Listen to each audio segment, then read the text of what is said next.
Okay, guys. So for obvious reasons, drawing these muscles was an errand in which I was not willing to task, given the intimacy of them and even the three-dimensional directionality of these muscles makes it very difficult. So we're going to start by going over first our infrahyoids. You can see right here in the center where the hyoid bone is, and we have four muscles inferior to the hyoid bone. They're called our infrahyoids, and then we have four superior that are called the suprahyoids.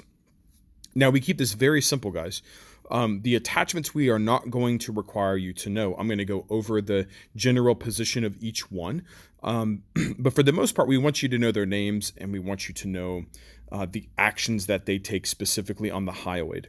We're not even going to worry about the jaw roles that the suprahyoids play right now, because the only time that's relevant is when we do therapy. So again, we're going to keep these really simple. So let's start with the names. The infrahyoids below the hyoid bone, we have thyrohyoid, omohyoid, sternothyroid, and sternohyoid. Okay? I'm going to go over a mnemonic at the end to remember all these, but thyrohyoid, omohyoid, sternothyroid, and sternohyoid. So the names of the muscles actually give you the general attachments of them. Like a thyrohyoid muscle is going to go from the thyroid cartilage to the hyoid bone, as an example. So this is a shorter muscle just going from one structure to another structure below, for instance. Omohyoid doesn't tell you much, but it is one thing you do need to know about omohyoid is it does attach to the scapula. It's going from the hyoid bone to the scapula. So I do take it back. There are two attachment pieces you need to know. Omohyoid attaching to the scapula. And then from above the hyoid, we have our suprahyoids. And for these, we have mylohyoid, geniohyoid, digastric, and stylohyoid.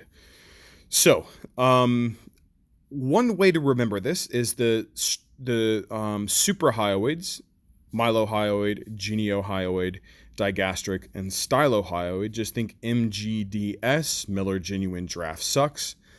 So what do we do with it? We toss it, and toss is your infrahyoids. That's thyrohyoid, omohyoid, sternothyroid, and sternohyoid.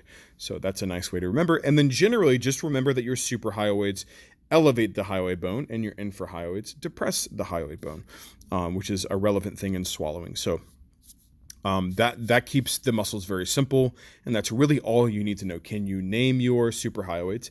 Can you name your infrahyoids? And can you generally say as a group, are they elevating or depressing the hyoid bone? That's as simple as we need to make it. And we will get in and treat these muscles, though. The suprahyoids we will treat inside the mouth. So only way to really get to them, I think. And then the infras we can treat extra-orally. We just treat on top of the trachea. So that's it.